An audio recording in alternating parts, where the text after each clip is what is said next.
géneros mais populares que temos na ilha, ainda muito enraizados, e vamos exemplificar um pedacinho.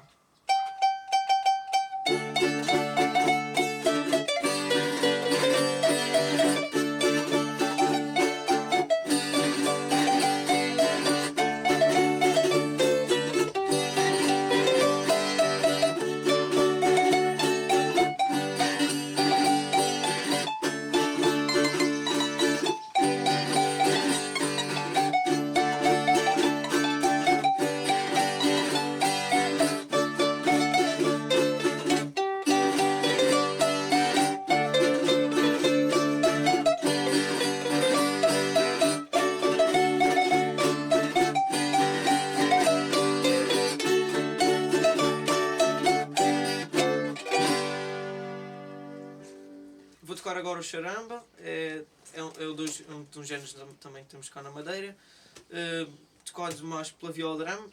No entanto também havia outros instrumentos que acompanhavam, nomeadamente o rajão, o braguinha, e vou tocar agora um bocadinho da melodia.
Vamos tocar a morisca, a morisca do campanário, porque existem muitas moriscas, e vamos tocar então agora.